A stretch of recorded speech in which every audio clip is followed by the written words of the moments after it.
Hello, everyone. Welcome to ProdWorks Masterclass. Thank you so much for joining us for the Masterclass on Decoding E-Commerce Pricing Strategies with Sulakshana Sarathy. She's been a sales expert with Myntra, Flipkart, with 15 years of experience leading sales teams. Before we hand over the session to Sulakshana, I would like to introduce our team. So the founder of ProdWorks and Siam Computing, the parent company of ProdWorks, which is a product development company, is Kuzey Siam.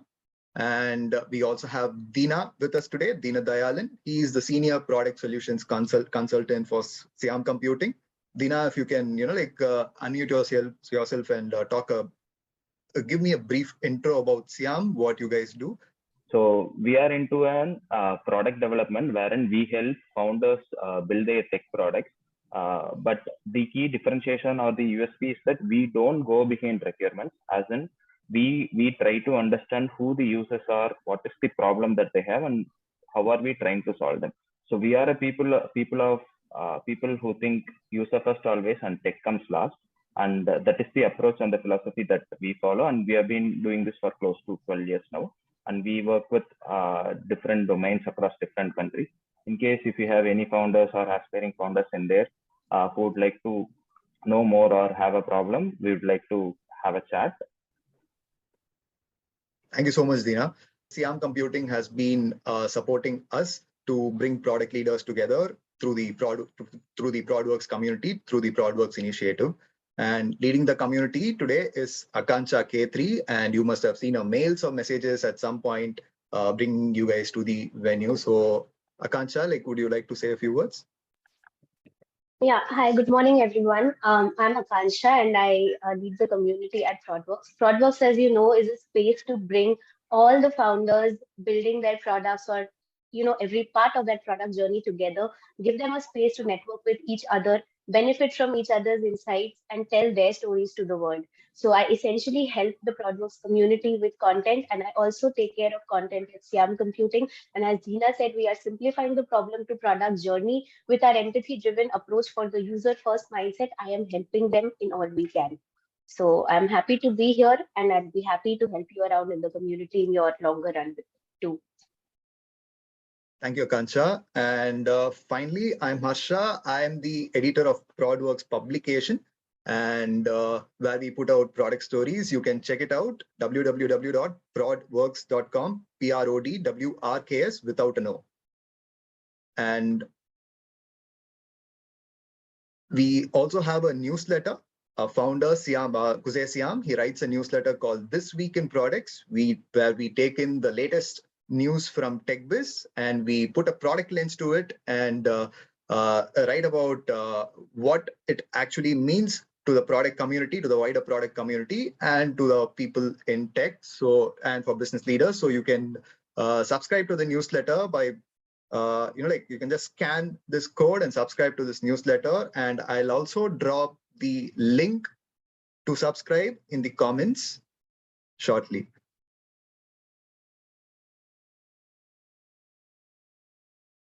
Moving on, I'm handing over to Sulakshana. Sulakshana, you can just take it forward from here. Thanks, Harsha.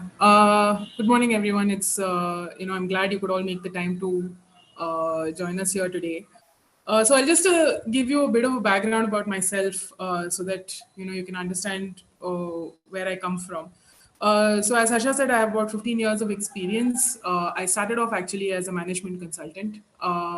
Did that for a couple of years. Then a bit of experience in offline retail. I did try to start up myself for a couple of years. That didn't really work.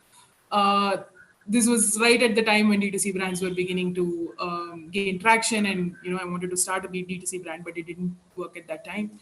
After that is when I joined Myntra. So I've been with the Flipkart group, which is Myntra and Flipkart, for about 5 years. I've done diverse roles in these spaces. So I actually started as a person who manages strategy for customer experience. Then I actually moved on to be chief of staff to the CEO at Myntra, so a lot of strategy work there.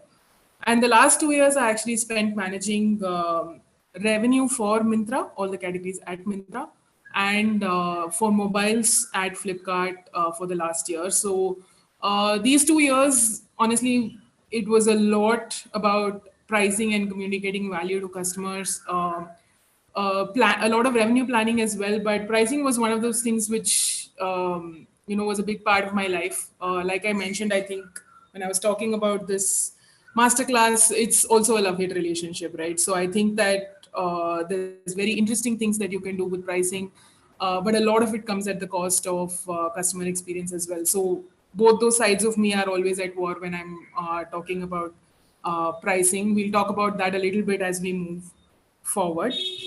Now I've come a full circle. So the last couple of months, I've actually become a consultant again. So I work with a few companies. I do mentorship sort of roles as well as pick up specific projects for specific problem statements. So that's just a bit about myself. So hopefully today I'll be able to answer some questions. It's a little bit more conceptual. But feel free to write the questions in the chat box and I'll try to get to them at the end of the session. We can move to the next, Harsha. Cool. So as I spoke to you, I spent a lot of time in pricing, right? And thinking about pricing, how it affects consumer and all of that. The things which were top of mind for me when I'm thinking about pricing strategy, these were the top 3 questions, right? First is, how do I communicate the best value? Which is, I could have great pricing, but how do I actually get it across to the customer? The second is, how do I manage both sell-through and profitability? I need to sell fast, but I need to stay profitable. Some of the things which I've tried are things which I can kind of walk you through. And is my pricing competitive? What it means, and how do you actually implement or how do you get to an understanding of whether your pricing is competitive or not? These are the 3 questions I'll be kind of looking at today. This is very different for e-commerce than it is in the offline world, right? I feel like what I studied in B school 15 years back, a lot of it is not really applicable in the way the world has changed in the last decade. So a lot of it is quite specific to e-commerce in terms of the problems you find as well, right? Like communicating best value is not really a problem you come across in offline. There's an MRP, there's possibly a discount on top of that, but it's not as complicated as it is today for businesses and for consumers. So we can move to the next slide. So the first section is about communicating value. So we can go to the next. Thanks. So this is what you see today, right? As a customer, when you look at, when you go online and when you decide to shop, this is kind of the fruit salad which you are faced with when you go to a different platform, go to different brands to shop. The funny part is that as a person who was leading revenue and categories, even I had to look at dashboards to kind of tell you what price I'm selling at, right? Because these offers layer on top of each other, and then so many of them come together that for me to tell you what price I'm selling a product at, I can tell you what is the offer design, I can tell you what is the base price and what are probably the 3 or 4 offers I have on top of it. But at the end of it, I actually need to look at a metric dashboard to tell you what price I sold at yesterday, and that would be different from the price I'm selling at today, right? And this is something which honestly was unimaginable before before e-commerce, and just the fact that you can do these things today, right? What this does, right? So there's 2 parts to this. One side is all the offers, and the other side is the hidden fees which you find when you reach the cart, right? So what it does, the thing which is positive about this, it kind of triggers that bargain seeking mindset, right? It triggers the value seeking mindset, which a lot of people tend to talk about. In India, I don't think it's specific to India. I think it's across the world. Like consumers always want great value. So if you're layering these offers, you're creating some excitement about it. It does trigger that mindset, right? But what we also need to understand is when you look at it from a consumer's perspective, today price discovery is super, super hard. It's very difficult to understand what exactly is the final price they're going to pay one is there is a list of offers which they can apply. And the second part is that they may be asked to pay something extra when they actually reach the final cart, right? So this leads to a situation where, honestly, Harsha, we can move to the next slide. MRP has become obsolete, right? I don't think there are in fact strategies today where I don't think people ever plan to sell on MRP. They actually have that discount already built in when they're planning for the product, which is that in the entire product life cycle, it will never be sold on MRP. And given the kind of layering of products offers which are happening, there is no MRP, of course, allows us a ceiling, which means that you're not going to be taken for a ride as a consumer. But honestly, it doesn't have much meaning in the online world today, right? So we can move to the next slide. So when you talk about what is an effective net pricing strategy, right? And some of these things are things which you must do, and some of them are actually dependent on your objective. The things which definitely you must do is simplify discovery, right? And there are two ways you can kind of do this. Simplification of discovery, one is hyper-personalization, right? And that's very, very dependent on technology. This is something which Swiggy does pretty well, I think. When you go to their cart, you actually find offers which are applicable to you. It's not very confusing. You probably have one or two options which you can select from, and then you kind of go through the checkout process, right? So this is involved. What this allows you to do is have a wide variety of offers and apply those offers at the time when it is useful for the consumer. It is the one thing which you must be careful of when doing something like this is that the customer should be aware that they are getting this offer, right? The delight from any kind of offer or any kind of discount comes when the customer is actually aware of what they're getting. So that's one of those things to take care of when you're talking about hyper personalization. On the flip side, one of the things which I couldn't change at Flipkart, right, which is actually the fact that there are many offers which the consumer can have. The way you come to a net price to the consumer, there are many different ways you can come there. And I don't think that they've reached the point where they're able to very well communicate to the consumer that this is probably the two best offers for you. And why don't I put that together for you and tell you what the effective price is, right? So that price discovery, the personalization is one way to kind of simplify the discovery, right? The other, which honestly is my preferred method, is actually to limit your options, which is that not everything works in every industry, right? A bundling offer works great in fashion, like you say, buy one, get one, or buy two, get one. That is an offer which is going to work very well in fashion. It's probably not going to work in another industry. EMI, no cost EMI or exchange offers are going to work great in higher value products and in electronics, right? So I think being mindful of the choices you provide to the consumer, especially when you're starting off and you don't have tech to kind of personalize, I think is really the way to go.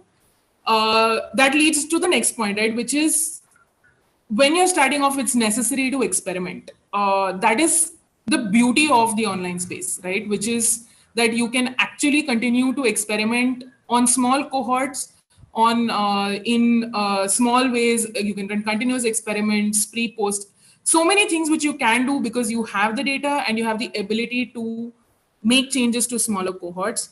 So it's necessary to understand what type of offers work in your space. And I think that experimenting can help you get there. And that kind of brings together that limiting of options, or what is actually best for the consumer, what is going to work the most, what is going to give you the output you desire, right? Which is the highest sell-through or the highest value you get out of this. From a strategic coupons, we see coupons everywhere, right?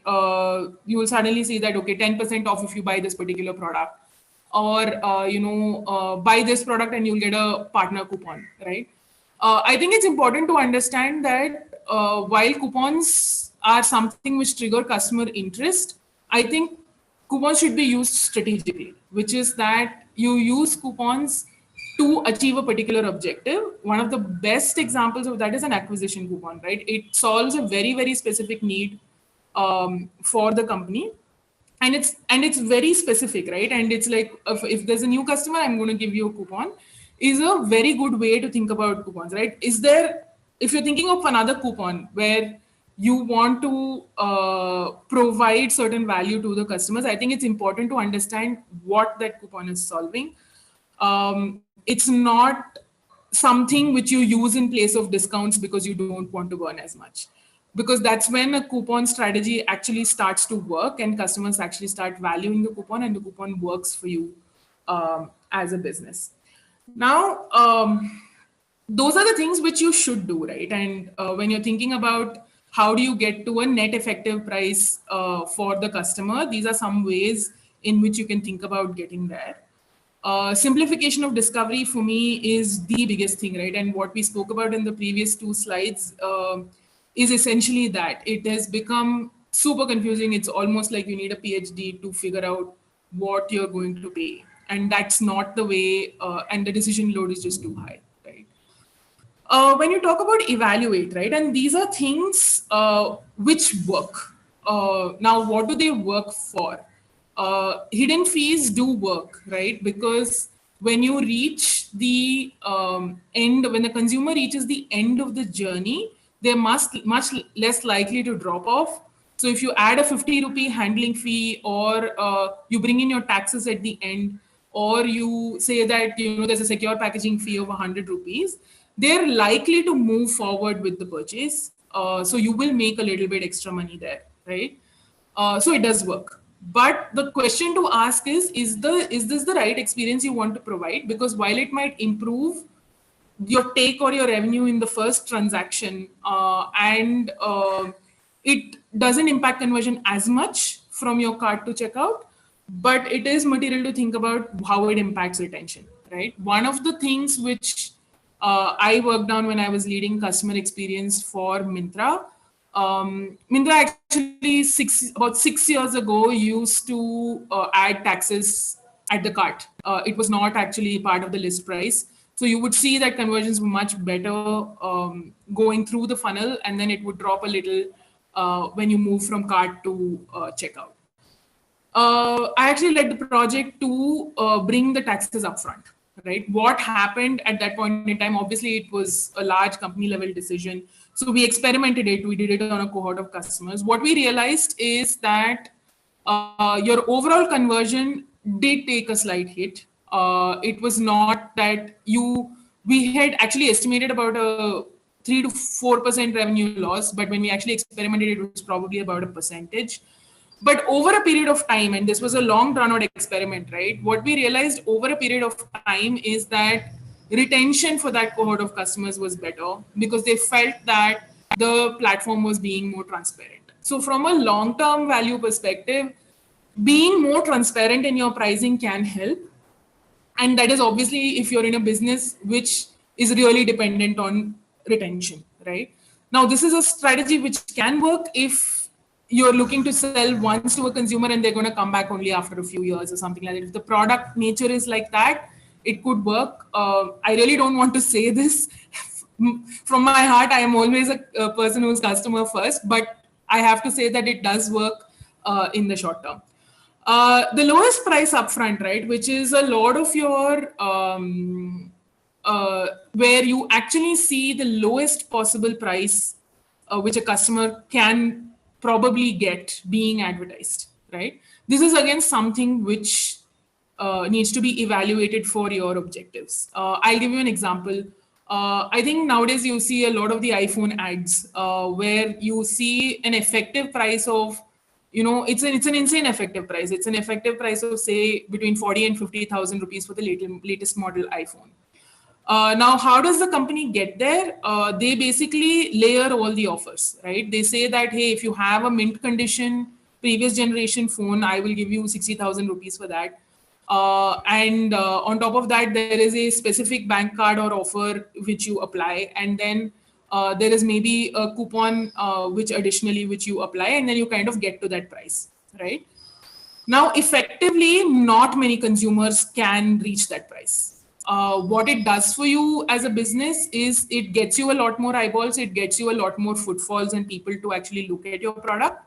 But at the end of the day, again, this is something which can work again in the short term, because it kind of gets you a lot more traffic, right? And then at the end of the day, the consumer sees a 1 lakh or 1 lakh, 1.2 lakh kind of price point, and then they walk away. But you will still get a lot more footfalls, and you're probably likely to convert a few more customers, right? Again, not best experience, but something which can be evaluated for specific situations if it is applicable to you. Layered offers, I think I already spoke about. Just in terms of discovery, I'll just keep coming back to that. For me, in today's world, net pricing essentially means best discovery, right? How do you get the customer to the point where they understand how much they're paying and what they're paying for? Of course, there's a different aspect to communication as well, right? It's not just about price. It's also about the value that you provide to the consumer. For example, you're charging, say, 100 rupees more than your competitive product. There's a reason you're doing that. And I think in your communications is essential to talk about what is the value the customer is generating so that you can charge that premium. Otherwise, I think it's very difficult to justify the price. I think the benefit which they're getting, it could be like a specification. It's a specific thing which is different from the other product. It can be quality, it can be a particular thing which is a higher grade of specification, but it's important to communicate what value they're getting for the price that they're paying. So this is actually about net pricing. We can move to the next section. So the next section is actually dynamic pricing. This talks about what is actually happening in the online world today, right? So this is just a quick snapshot. It's one of those price comparison websites from which I just picked this up, right? So it's two widely different examples. One is a pair of jeans and the other is earbuds. The fluctuation is quite insane, right? This is what, again, the consumer is seeing today. It's between, say, I think it's between 1,000 rupees and 1,900 rupees for the jeans, and there's a similar kind of variation in the earbuds as well. Why are companies doing this? What's the thought process? We can see as we move forward, right? We can move to the next slide. So dynamic pricing is not new, right? And even as consumers, I think we've seen this in other industries. I think from the time commercial computers have been available, airline industries have been doing dynamic pricing. So right from the 1980s, prices vary. And more recently, we again see it in the services and hospitality business, where you see surge pricing for peak times. And you see that the same service or product is available to you at a different price. So it's not like we're unfamiliar with this. It's just that I think as consumers, we're not aware of how much it is happening in retail as well, right? Which is what we saw in the previous slide. We can move to the next slide. So what's different about retail? When you think about dynamic pricing, and honestly, in this section, I do not have a recommendation, right? Because I think that dynamic pricing is a very gray area for retail. There are certain ways you can do it, and I'll talk about what's the best ways you can do it. But to me, it's quite a gray area. Now, why is it a gray area? And it has worked, right? It's not like it hasn't worked, and it's not like consumers aren't familiar with it in another industry. Why it works in that industry, in those industries, is because it is a fixed supply, right? It's about a point in time. That particular sector, that particular flight, that inventory doesn't exist otherwise. It's for that moment in time that inventory is available. You maximize the value you get out of that inventory, right? If you're not able to sell the tickets, then you reduce the prices. If you're able to sell the tickets, then you extract the maximum value you can from the customer. The business objectives are quite simple. And patterns exist, right? From a consumer standpoint, you know what is going to happen. You know that if you're going to book the day before, you're going to pay a lot more. If it is a festival, then you're going to pay a lot more. For Uber, if it is between 8 a.m. and 10 a.m. in the morning, you are going to pay more, right? So there's a certain mental map which exists where dynamic pricing already exists and it works, right? When you talk about retail, one is it's not about the inventory. It's not a fixed thing. You're probably going to produce more of it. It's not like you're going to sell out that particular product at that price on that particular day, right? Any price that you set for the product affects the entire product life cycle of the product. Once you've dropped to a particular price, the consumers know that that price is going to happen again. So it kind of affects the way you can price the rest of your inventory. And if you choose to continue the product, it affects the rest of the product life cycle as well. Business objectives can vary, right? It's at a point in time, you can say that sell-through is my primary objective. At a different point in time, you can say that profitability is my primary objective, right? Now, dynamic pricing can take care of that, but it's not a single objective function which it needs to solve for.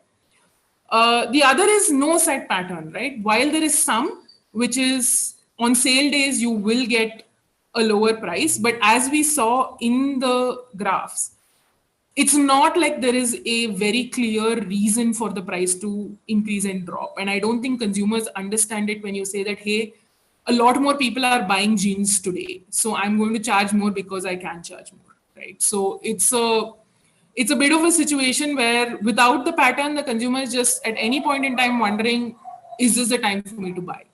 Obviously, you solve that with your big sales once or twice a year, like your end of season sale, or you come up with a Diwali sale. So you solve that if you have 2 or 3 occasions in a year.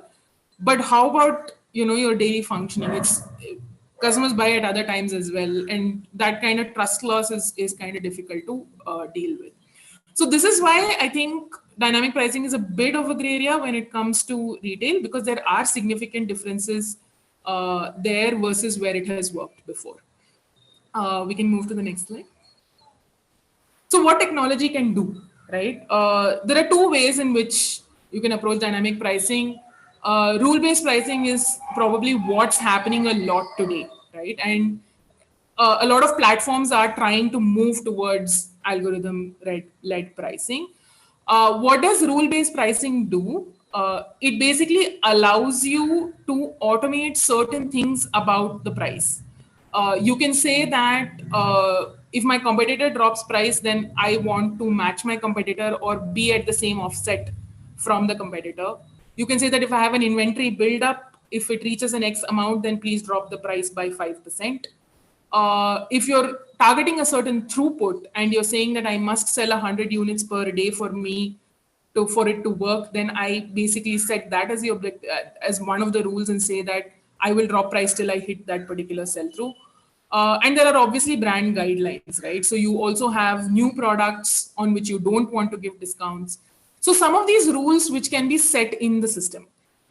This, I think, is definitely useful. It's something which you should do so that you are not caught in pricing errors, pricing issues. It also doesn't take too much to manage, right? Otherwise, especially if you're in a business like fashion where you have a lot of SKUs, then managing this on a regular basis becomes very, very difficult. Fluctuation in this case is actually not that high, right? You will have business objectives which change, and you will, and basis the guidelines which you provide, there will be changes to the price.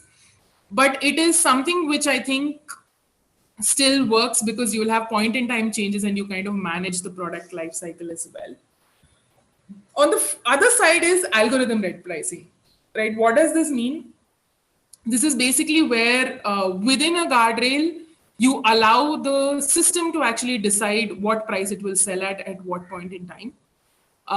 This is something which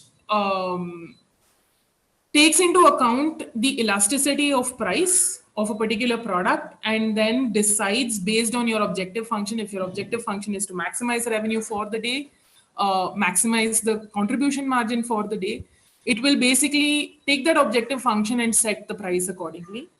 It has information about, of course, the product's own history as well as similar performing products, right?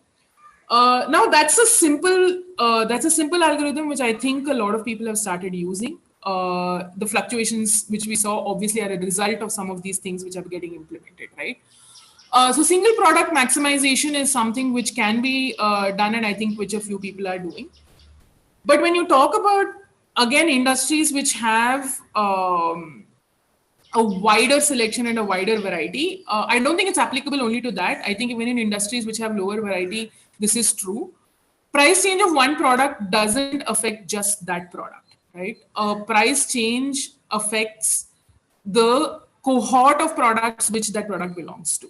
Now, if it's a platform, it could be the products which you're selling of other brands which are in the same price bracket, in the same specifications bracket.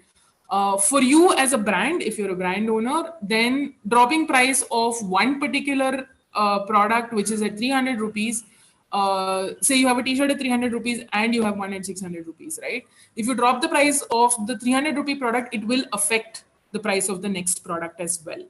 So algorithms actually need to move towards understanding groups of products, so that you understand the relationship between the sales, and it's sort of a correlated elasticity, right? Which is, if I drop here, what happens to the sales of other products?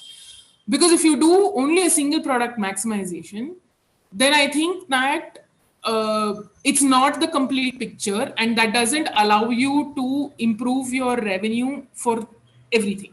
It allows you to improve revenue for a particular product, and how that product, other products will react, and they have their own maximization engines running, right? So the interaction there is really not something which will allow you to get to a total maximum. So algorithms need to move there, and a few of these, and in my experience in Myntra and in Flipkart, the kind of pricing algorithms, the work is moving towards there. The single product, of course, exists, the work is moving there. So next slide. So while those are ways to do dynamic pricing, right? What exactly are the issues in dynamic pricing? I spoke about some of them before. One of them is customer trust, right? If the price is going to fluctuate so much, how does the customer actually trust that they're getting the best price at a given point in time? It actually delays decision making as well, right? Because people put it into cart and they're like, I'll watch it over the next few days to see if it's hitting the lowest price. So there is a long-term impact on the trust which the customer has with you and the relationship the customer has with you. The second thing is the algorithms and the rule-based pricing actually depend on the price sensitivity which as they understand it for a product, right? That is what it is kind of based on. But the interesting or the circular thing which happens over here is that the more the price fluctuates, the less the sensitivity towards the price, right?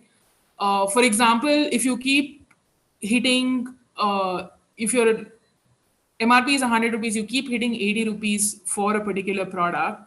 The first couple of times you hit that 80 rupees, you will see, 2x the number of units selling. The third time you hit that, you will actually see 1.8. So it's kind of a situation where the more you fluctuate, the more times you change the price, the sensitivity which customers have to the price actually reduces. And this is something which we used to see in mobiles all the time, right? It's easy to pinpoint in something like mobiles because it's a specific product for which I think everybody comes together to kind of decide what's going to be the price.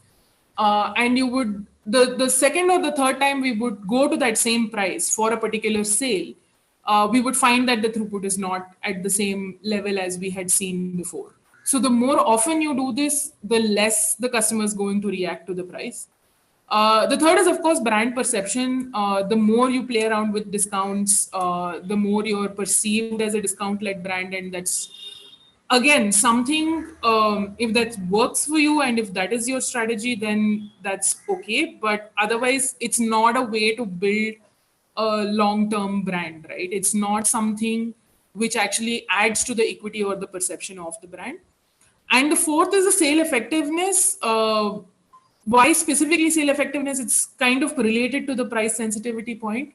But when you're doing a sale, you're actually putting in a lot of other resources, right? You're doing marketing, you're doing a lot of a lot of other activations so that a sale can be productive for you. When if your general strategy has been of a lot of price fluctuation, you are reducing the price sensitivity, then you reach a point when you do a sale, you're not going to see that uptake which you need, right? And I know this across the larger companies, till about 4-5 years back, before prices started fluctuating so much, you would get a 3, maybe even 4x kind of revenue multiple, right? Like if you're doing 100 rupees on a regular day, you would get 400 rupees on a sale day because of all the activations and price drops that you do. That number has actually come down to 2 to 2.5x. So that is the reduction in the sensitivity which has happened because of multiple fluctuations. So as I said, I think dynamic pricing is one, it's evolving. And the second is it's something which you really need to think about as a direction for your brand or your company is something which you want to take or not, because there are implications of doing this from a long-term customer and brand perception. Move to the next slide. Yeah. So we spoke about competition. I think every customer wants to know if this is the best price they can get. They're comparing you to other brands, other platforms. They're going to an offline store and then looking online. They're doing comparisons in all different ways, right? So not considering a competition is next to impossible. Not that it was possible before e-commerce, but it's definitely next to impossible now.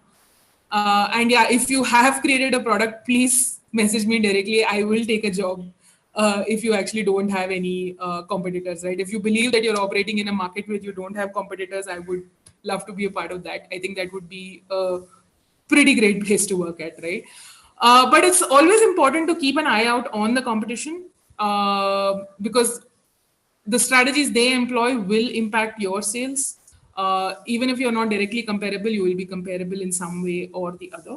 And just move to the next slide. So speaking about comparisons, right?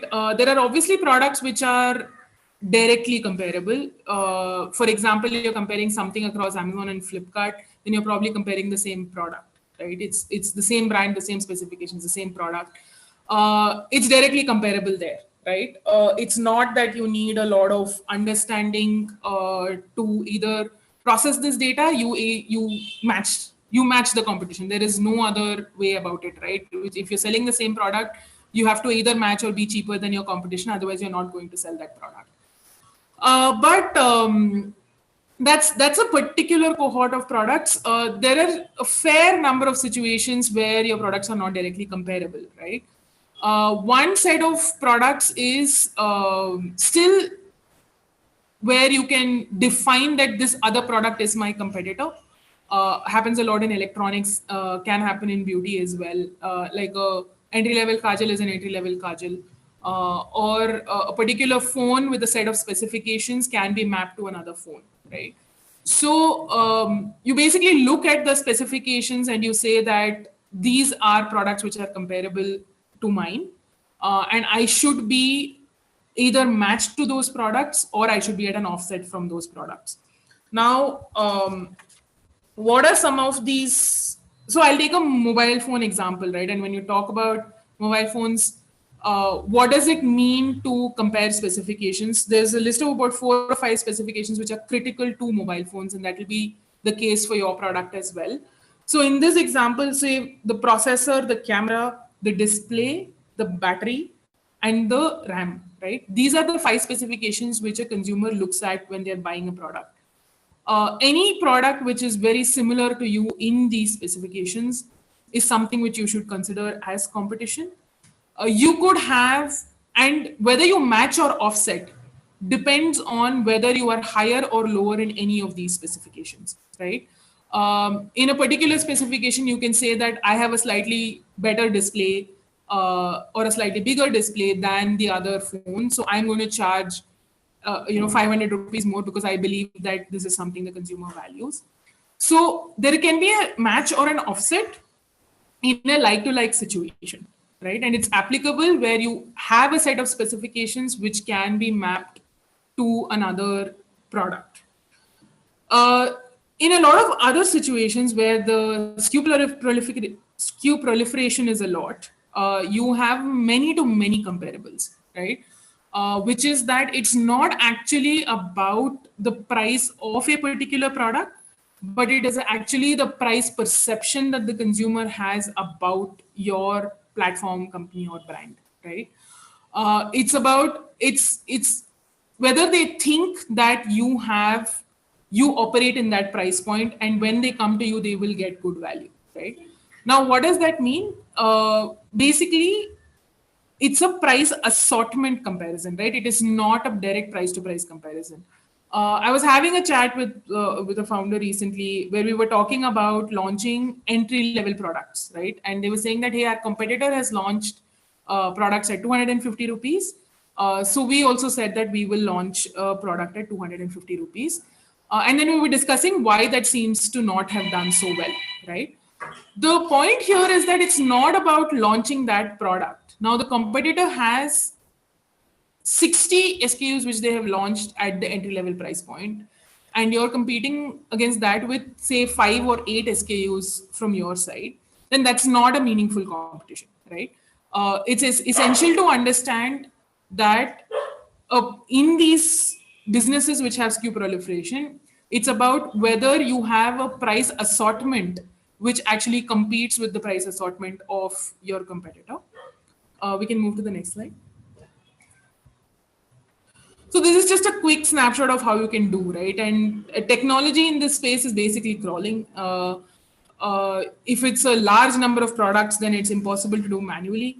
So it's gathering data from your competitors, which is made a lot more complicated given the whole net effective price conversation we had, right?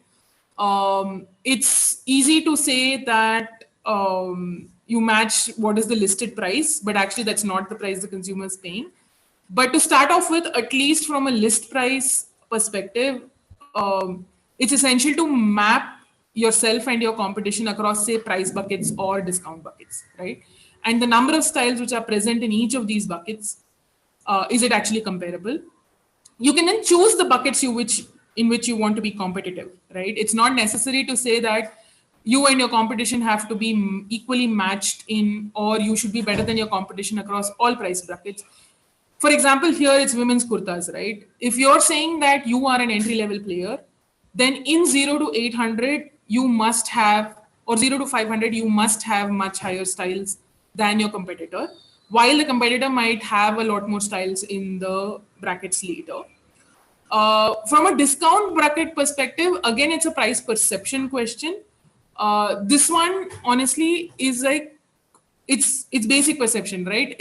Are you coming across as a consumer as someone who is providing value, or because they're seeing more 30 to 50% discounted products with your competitor, are you coming across as less value, right? So this is quite a very simple check to do, but it kind of gives you an understanding of whether you're competitive in a price cross assortment sort of situation. So this, we can go to the next slide. So this is kind of the end of what I had. 3 specific things which we spoke about. One is effective price, or the price which the consumer is finally paying. The second is about dynamic pricing and the way it's happening today, where it's likely to go, and also whether you should be using it or not. And the third is, how do you consider, or how do you look at competitive pricing? What are some of the ways in which you could implement this, right? So the things to think about, I think primarily to start off with is the pricing objective, right? Is the objective to gain market share? Then competitor becomes your most important thing, right? Is your objective to look at profit, then all your strategies are going to be aligned towards that. If it is to look at revenue, then you will look at it differently. the choices you make across the remaining points will be defined by the objective that you have. Offer and fee design, the choices are, one is experiment widely, and after you experiment, you either go the technology route to personalize the offers so that discovery is easy, or you limit the offers again so that discovery is easy, right? One of these two things has to happen so that the discovery of price for consumers is easy. Communication of value is across the marketing and platform. Things to think about: do I show the lowest price, which is achievable by very few consumers? Do I show more of a median price so that I am not baiting and switching on the consumers? Again, things which you should think about in terms of the short-term benefits or medium-term benefits it can get versus the customer impact that it creates. Whether to adopt a pricing engine, whether a rule-based or an algorithm-based engine, and also think about how you would manage fluctuation in case you do. And the last couple of things: defining your competition, important to understand and be very specific about who your competitor is and what is maybe the product or the brand you're competing with. And what is the strategy you have across the products and price buckets. So the strategy can vary. You can say that I want to be a premium player, so I need to be better in those price buckets, versus an entry level player where I definitely need to kill the competition in entry level, right? So it's important to define the strategy and then take it forward accordingly. So this is what I had for today. We can move to the next slide. So thanks everyone for joining us today. I think we're now in the question and answer part of this session. Thank you, Sulakshana. I hope I did it in time, Harsha, and I'm not overshot. It was perfect, actually. It's 11:59, so right on the. So it was very deep. Like I have a couple of questions myself, but I would love to, give the others the opportunity first. Like, who'd like to go first? Like, do you have any questions? I think Teju had a question, and then Sharath had also commented a question. The Srikanth had also commented a question in the chat section. Srikanth, if you're here, you can unmute yourself and ask your question. Thank you, Sulakshana. I think it's been a pretty insightful session. I think on this particular topic, it's my very first session, and good to know about it. My couple of queries in general. The first thing is the coupon-based strategy is suggested for all sizes, right? Or it is only applicable for already established platforms. That is my very first query, right? And so let me address that, Shrikant, and then maybe we get to the next question. Sure. Yeah, so I think coupons work for everyone, right? Strategic coupons work for everyone. As I said, I think it's essential to have a particular objective in mind when you are doing the coupons. Consumer-specific coupons work best, which is that you look at acquisition consumers or retention consumers. Sometimes you look at women consumers if they're strategically important to you. So I think coupons can work across the board. Acquisition coupons work great for everybody. In terms of how to design coupons, right? It is very important to maximize the coverage. Coupons are not useful if they come with a lot of terms and conditions. You can't say that it's applicable on these 5 products and it's not applicable on the other 95. Then coupons become much less effective. If you want to manage burn, it's much better to do it on a limited set of customers who have a wider coverage, as opposed to saying I will open it to all customers and give them limited coverage, right? So I think these are some of the things to think about when you think about coupons, but I think coupons work across the board. Partner coupons, not so much. Coupons do work across the board. Sure, understood. And the second query, I'm not sure if this is a really perfect one for this topic. Can you throw some insights on the subscription-based pricing? Okay, this is something, one of my potential client is really pitching in towards the food products into D2C segment, right? He would like to offer as a subscription-based. Yeah. So how to define that subscription pricing? Is that a relevant question over here? Sure, I can talk about it. So I think subscription, your biggest challenge becomes that your cost of acquisition is far higher, right? So if you have a 1 month product for 1,000 rupees and your 3 month product is 2,800 rupees, your cost of acquisition for the 2,800 product itself is much higher, right? So obviously there is a discount involved when you say that you are looking at a subscription model. But what I would say is that it's important to add other non-monetary benefits to the subscription. So for example, are there other free services that you can offer? One example I can think of is I'm right now working with a D2C product company where we're actually saying that, you will get a free consultation if you take a 3 month subscription. You will get priority support. Um, you will have higher reward coins which you can earn if you actually take the 3 month subscription, right? I think the discount alone doesn't cross the bridge when you talk about moving to a subscription model. I think you need the customer to feel that they're buying into a program and they're getting something as additional services or value for it to actually work.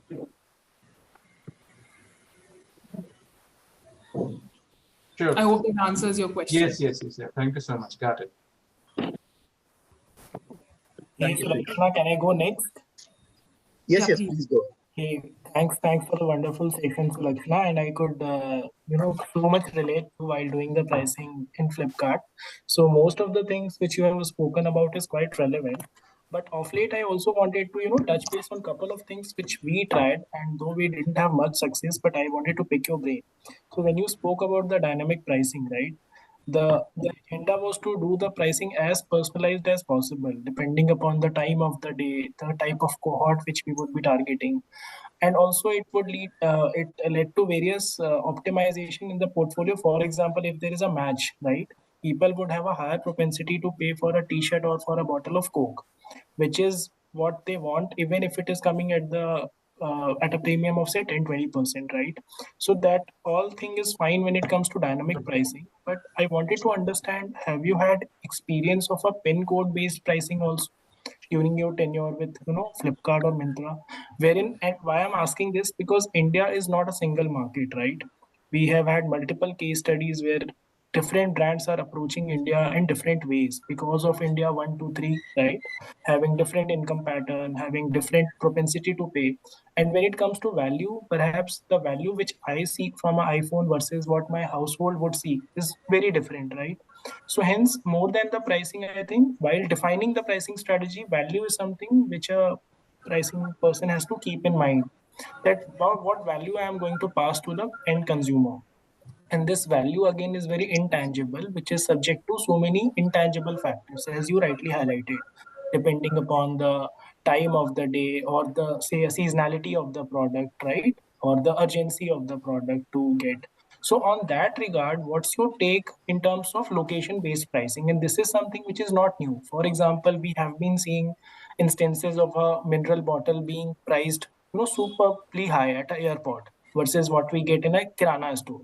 So that's a typical example of charging for the same bottle, but 4x 5x multiple at an airport where people have the propensity to pay. So in e-commerce, and more than with q-commerce, like expanding left, right, and center, do you think that if companies adopt a location based pricing, which is also in a way a personalized pricing, right? Say in Delhi, in GK, Greater Kailash, where people have the propensity to pay higher, perhaps they could do a higher premium on the product through a delivery fee versus in a tier 2 cities where perhaps the income distribution is not that great. So what's your take in terms of a location based pricing, which is a subset of personalization here? Yeah. So, are you happy when you pay 5x at the airport for a water bottle? Yeah, so you're not, right? It's a rhetorical question, right? Yeah. So the point is that I think when you talk about list price being different, right? Versus coupons and net price being different. Net price is different today, right? Because everybody applies different offers and they get to different points in time. When you talk about list price being different at a location level, it's not something which I think is a very good customer experience, right? I'll give you an example. Now, you're actually shopping on Myntra, and there's a set of products which you've shortlisted for yourself, and you want your opinion, want the opinion of a friend who lives in Delhi, right? And then you send these products across to the person, and the person's like, "Hey, this is so expensive. Why are you buying it?" And then you're like, "No, it's not," right? So situations like that can happen in location-based pricing. I think that there is a different propensity to pay, but I do believe that it should be addressed differently. Like you identify consumers who have a lesser propensity to pay. I don't believe that location is the best way to do that, right? I also think that you can run into a lot of CX issues if with something like that, and changing the list price or personalizing the list price itself is anyway in India it's a gray area, but in the US it's illegal. Like you cannot actually have different list prices for different consumers. That level of personalization in price is actually not allowed. So yeah, my take on location-based pricing, I think from a business perspective, it might work because you might have certain pin codes or certain locations which are willing to pay higher. But I think from a customer experience standpoint, I think it could have several pitfalls.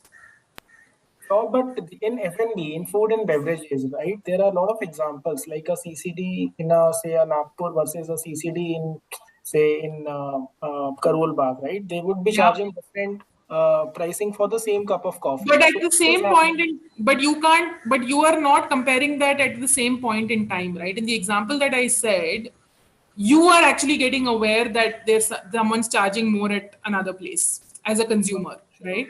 In offline, the price, you are not aware what they're charging at a different point in time. You might go there to a place which charges higher or lower. You might have a sense that, hey, this is not the same that I paid the last time. But it's not like you have a very clear understanding that and in today's world, we all travel so much, right? For example, if I travel tomorrow and I'm going out for 3 or 4 days and I open the app and I check it and suddenly I see that the price is very different. It just adds to the whole lack of trust and transparency which you have regarding the price. Sure. So just 2 points on this topic. So see, when it comes to e-commerce, you are right that the comparison or the discovery is very easy for the customer. But there is an angle to it when it comes to charging higher or lower, because see, your warehouses, as in the marketplaces or the brand's warehouses, would be scattered all over the place. So depending upon the SLA which the platform is committing to the consumer, there could be a function or an algo that if the delivery is within 1 day, perhaps because it is closer to our warehouse, you will have to pay a higher amount, which is again against a convenience fee, so to say. Yeah. So that's how we approached it in Flipkart. I'm not sure like how much success, because I have also moved out. So that was the logic for us to charge a differential price. That if the SLA is say less than 1 day, you will have to pay a premium, which is getting embedded onto the product price, not as a separate delivery fee. So that was the logic. And second thing I wanted to check that again, like when it. Sorry, Atul, like, can we move this like offline? Can you ask your detailed questions later? Sure. I think because of interest of time, I think others are also waiting to ask questions. Sure. Yeah. But thanks a bunch, Sulakshana, for the. Thank you. Thanks. Like, would anybody else like to go next? I believe Ankit Rumta has put in his question on the chat box, followed by Ankur Jain. All right, Ankit? Yeah, if you can unmute yourself. Yeah. So, Sulakshana, one thing, we have seen a lot of cancellations or RTO post a price drop. Yeah. So how to tackle that? So what should be the strategy there? So one of the things which worked for me, right? So what we would do is that post a price drop, we would actually look at, one is we would pause the cancellation, right? So if the product is cancelled, we wouldn't actually pass that on to the warehousing systems. The order is still live. So in that period of time, say maybe keep it live for about 4 or 5 hours. In that period of time, we would actually try to understand if the cancellation has happened due to a price drop, right? And if the cancellation has actually happened due to a price drop, in a lot of cases, we would actually call the consumer and say that, you're doing this cancellation because it's a price drop. Do you actually want us to just refund you that bit of money, right? So one of the things which work there is obviously you're saving the cost of, if it's already been shipped, you're saving the cost of RTO, you're saving your shipping costs and all of that. And in any case, you've actually dropped the price. So passing that benefit on to the consumer is actually not so difficult. So how would you actually map this? Not particularly, not just the calling, right? So we would actually do a match to see the set of consumers who have canceled, have they placed an order again? So those were the orders for which we would actually go ahead and either make those calls. And actually, I think we'd gotten to a point where we would actually refund the money to the customer and just send them a message saying that, hey, we've canceled your latest order because it seems like you've reordered because of price, and I'm then refunding this money to you, right? So this is something at an overall level, when we used to do it, we actually used to see a benefit in terms of savings on shipping costs. And it's also better customer experience, right? Because why do you want them to go through this cancellation and reordering business? You just say that I will refund the price to you. I hope that helps. Thanks. Thanks, Ankit. Thanks, Is Ankit. there anybody else who would like to ask a question to Sulakshana?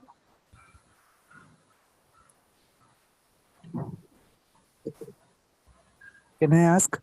Yes, Amit. Yes, Satya. Please go ahead. I'm interested in launching handicrafts product sales there in online platforms. Yeah. Can you be a guide regularly to launch us the products, because we are working with a lot of artisans. And one more thing is, if I want to ship our products from different artisans, we have to bring it to one particular place, and from there we are actually shipping to other areas. But instead, can we ship it from the places where the artisans are working directly? Is there any opportunity for us? Satya, I think this is a slightly different question. I'm happy to take this offline, right? And maybe connect you to the right people, because logistics is not something which I can give you very specific input on. But feel free to drop me an email and let's connect to answer these questions. Thank you.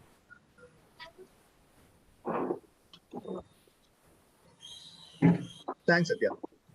And we had a few questions from offline as well. Do you believe pricing is a zero-sum game between customers and companies? I think Tejaswini had asked this. No, I actually don't think so at all. I think on the face of it, you can say that companies want to extract maximum value and customers want to pay the least amount. I think that's not true. I think customers will pay when they see the value of the product. Does this mean that you will be able to get this balance for every product? No, you will create products where it doesn't sell at the price that you need it to, right? But you will also create products where you're able to generate that value for the customer and they're willing to pay you that extra 5%, 8%, 10%, which allows you to stay in the green, right? So I think, especially in fashion specifically, it's important. I can take the fashion example here. I think it's one place where this happens constantly. Sorry, I hear somebody speaking. I've muted Amit. Yeah. Specifically in fashion, it's like you have a lot of products which do well, you have a lot of products which fail, right? The answer in these cases is to experiment really fast, try and get down your MOQs so that you can experiment and understand whether a product is working at a price point which works for you and for the consumer, right? And I think that there are definitely strategies which you can employ, which allows you to get to 90% of your products being in that happy space. while 10% of your products keep going through this evolution, right? You keep checking whether they work, they do not, then they don't work, and then you just move on from there. So I think it's possible in this situation to have value on both sides. All right. Thank you, Sulakshana. And I think Shahor has a question. Shahor, if you can unmute yourself and ask your question. Hey, Sulakshana, hi. Hi. A couple of questions which I had with regards to the e-commerce environment that we're currently going through. My question is whether EDLP responsive pricing strategy is the right approach when the competition is also adopting it, or you stay put with the strategy that you're currently adopting. Question number one. And question number two is, you have defined your private labels to operate at certain price points. When you mentioned that when a competition is entering into your entry price point, at that point of time, is there, can we adopt a pricing strategy that can help us crack profitable growth in those segments where I have my brand placed? Let me take the first one. Second one, I think I want to understand the question better, but let me take the first one, right? I think if you are directly mapped to your competition, it's difficult to say that you will have a strategy which is different from theirs, right? I think what changes or what needs to what you can do in that situation is, one is that if the products are comparable and you are operating in the same space, if you're able to create that differentiation in the consumer's mind, then you can continue with your own pricing strategy. But if it is quite comparable, then it's very difficult to say that you can go your own way, right? Then what I would actually say is looking at different products which can actually bring in that differentiation at that price point. For example, I can take an underwear example, right? So for example, if what's being sold in the entry price point of 250 is cotton products, you say that is there a chance for me to actually get in, say, micromodal products at 300 rupees, is something to kind of think about, so that you create a differentiation so that you can get away from that pricing dilemma, right? But if it is directly comparable, then it's very, very difficult to say. Sorry, one moment. Just need to charge my laptop.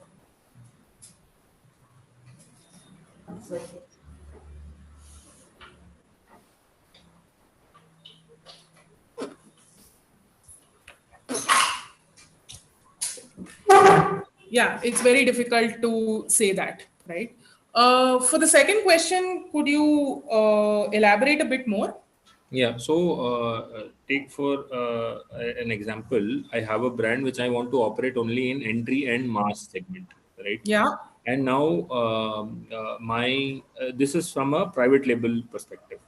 And I have my external brands who earlier were operating in a mass or a mass premium segment. I have now started, playing the pricing game and then starting the operations in the entry and the mass, which is in fact cannibalizing the share that I have for that particular, say, article that I'm selling. Right, in this situation, apart from the aggressive pricing, is there can pricing or any other strategy help us deliver a profitable growth? I think the answer is the same as to the previous question, right? Which is that if you're able to differentiate with something from the competition, then it's possible. But if it's not, then you're in a difficult spot, right? I'll give you an example. So when Meesho came in to the fashion space, what happened is that they started selling products which Myntra was selling at similar looking products, or sometimes even same products at 200, 300 rupees cheaper, right? Now, from a consumer perspective, you can't do anything. And this specifically happened in the women's kurta business. And we were hit very badly, right? At that point in time, what you have to evaluate is whether the competition has deeper pockets or you, because clearly everybody is burning in this situation, right? Now, do you want to burn that money for a period of time to say that you maintain the leadership in that particular category, and then you say that the competitor will move away because they won't be able to do it? But if they're not, then it is important to build a separate differentiation. So what we started doing for Myntra is that we said that we are going to move away from a price conversation and we are going to talk about styles, right? So we said that we will do, say, 1,000 styles dropped every week in this particular price segment, in this particular article, and change the conversation in this space to become about style and design rather than about price. So it's again about creating a different story for the consumer, right? Which is that the products might remain the same. You will have to work a little bit more in terms of maybe launching more products, etc. But shift the conversation so that the consumer is thinking about something else as deriving value in that particular space. In terms of direct head-on-head competition, unless whoever has deeper pockets is going to win. Perfect. Thank you so much, sir. Thanks, Shiva. Thanks, Sulakshana. And if you have any one last question, we can take, or we can wrap up the session, and you can note down Sulakshana's number and you can reach out to her personally. Yeah, actually, please feel free to drop me an email if you're looking just to discuss anything about e-commerce, customer experience, customer retention. More a retention person than an acquisition person, but happy to have a chat at any point in time. All right. So I believe people have noted down the number or the email IDs. Let me just quickly also talk about this week in products. We have a newsletter where we put out the latest where we analyze the latest news and throw a product lens to it and put out the latest what it means to product leaders, what it means to tech companies. So you can I've dropped the link to subscribe to This Week in Products in chat. You can click on it and subscribe. And we'll also be sending updates about our webinars and masterclasses in the newsletter. So that will also be useful for you. And if there's anything else, you can reach out to us personally and we'll take the questions as well. Thank you. Thanks again to ProdWorks and to Siam Computing for this opportunity. Thanks. Thanks. Bye, folks.